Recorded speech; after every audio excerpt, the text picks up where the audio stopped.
America, Israel और Iran में जो जंग है वो महाविध्वंसक होती हुई चली जा रही है। पूरी दुनिया ये जानना चाहती है कि आखिर ये युद्ध कब रुकेगा। लेकिन इन सब के बीच एक बहुत महत्वपूर्ण अपडेट आ गया है और वो ये है कि प्रधानमंत्री नरेंद्र मोदी को फोन आया है डोनाल्ड ट्रंप का। इसका क्या मतलब है ये आगे मैं आपको सरल भाषा में समझाने की कोशिश करूंगी, लेकिन उससे पहले प्रधानमंत्री नरेंद्र मोदी ने इस फोन के बाद जो सोशल मीडिया एक्स पर जानकारी दी है वो मैं आपको हूबहू पहले पढ़ के बताती हूँ। प्रधानमंत्री नरेंद्र मोदी लिखते हैं, मेरे मित्र राष्ट्रपति डोनाल्ड ट्रंप का फोन आया। हमने विभिन्न क्षेत्रों में अपने द्विपक्षीय सहयोग में हुई महत्वपूर्ण प्रगति की समीक्षा की है। हम सभी क्षेत्रों में अपनी व्यापक वैश्विक रणनीतिक साझेदारी को और अधिक सुदृढ़ करने के लिए प्रतिबद्ध हैं, प्रधानमंत्री ने लिखा। वो आगे लिखते हैं कि जो सबसे इंपॉर्टेंट है, हमने पश्चिम एशिया की स्थिति पर भी चर्चा की है और ये जो हॉर्मुज़ जलडमरू मध्य है उसको खुला और सुरक्षित रखने के महत्व पर जोर दिया है। और जब मैं ये खबर आपको बता रही हूँ तो आपको ये मालूम होना चाहिए कि भारतीय समय के अनुसार लगभग 12 बजे रात का ये वक्त होगा जब अमेरिका के राष्ट्रपति डोनाल्ड ट्रंप अपनी जो डोमेस्टिक ऑडियंस है उनको संबोधित भी करने वाले हैं।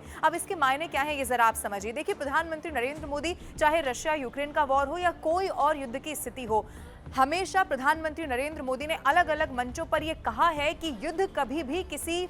मसले का समाधान नहीं हो सकता। हमेशा प्रधानमंत्री नरेंद्र मोदी ने कहा है कि शांति ही एकमात्र जो सहारा है, रास्ता है, वो हो सकता है और दुनिया में बर्बादी ना हो इसके लिए शांति का रास्ता ही अपनाना होगा। और भारत, अगर आप देखेंगे, हमेशा केंद्र सरकार के चाहे तमाम लीडर्स हो या फिर खुद प्रधानमंत्री नरेंद्र मोदी हो, उन्होंने हर मंच पर यह कहा है कि हम हमेशा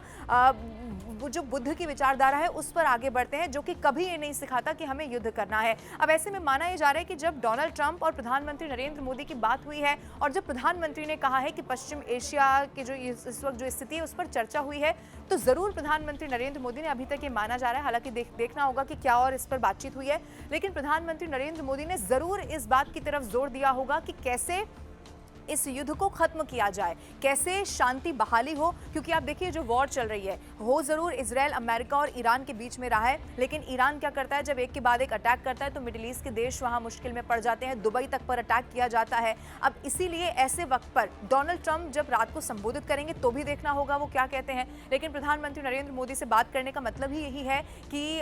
जरूर शांति की तरफ हो सकता है कि युद्ध जाता हुआ नजर आए। और सबसे महत्वपूर्ण, जो हॉर्मुज़ को लेकर प्रधानमंत्री ने भी अपने ट्वीट में कहा कि इसको लेकर बात हुई है। अब आप ये समझिए कि एक बहुत महत्वपूर्ण वो पूरा इलाका है ईरान के लिए, लेकिन ईरान अभी भी उस पर से अपना कंट्रोल छोड़ने को तैयार नहीं है। पहले ईरान ने कहा कि दोस्तों के लिए हॉर्मुज़ खुला हुआ है और उस दोस्त में इंडिया का भी वो नाम लेता है, जो हमारे लिए अच्छी खबर थी। और जो सरकार के आप प्रयास अगर देखेंगे तो जो निर्भरता हमारी ईरान पर थी, हमने उसके भी विकल्प ढूंढ लिए, चाहे रशिया से वो तेल लेने की बात हो, लेकिन अभी भी कई सारे जहाज ऐसे हैं जो वहाँ हॉर्मुज़ पर फंसे हुए हैं और वो तब तक नहीं वहाँ से निकल सकते जब तक कि ईरान नहीं निकलने देता। इसीलिए ये जो सिचुएशन इस वक्त हॉर्मुज़ पर बनी हुई है, क्योंकि वो बड़ी जरूरत तेल के लिहाज से इंडिया के लिए भी है और तमाम कंट्रीज में भी है। लेकिन तब भी आप देखेंगे अलग अलग देशों में, चाहे पाकिस्तान जैसे मुल्क हो जहां पर इमरजेंसी तक की स्थिति आ गई इस हॉर्मुज़ के बंद होने से, लेकिन तब भी इतनी बड़ी आबादी होने के बाद इंडिया ने सुनिश्चित किया कि उनके जो लोग हैं, केंद्र सरकार ने सुनिश्चित किया कि हिंदुस्तानियों को कोई प्रॉब्लम ना आए। लेकिन फिर भी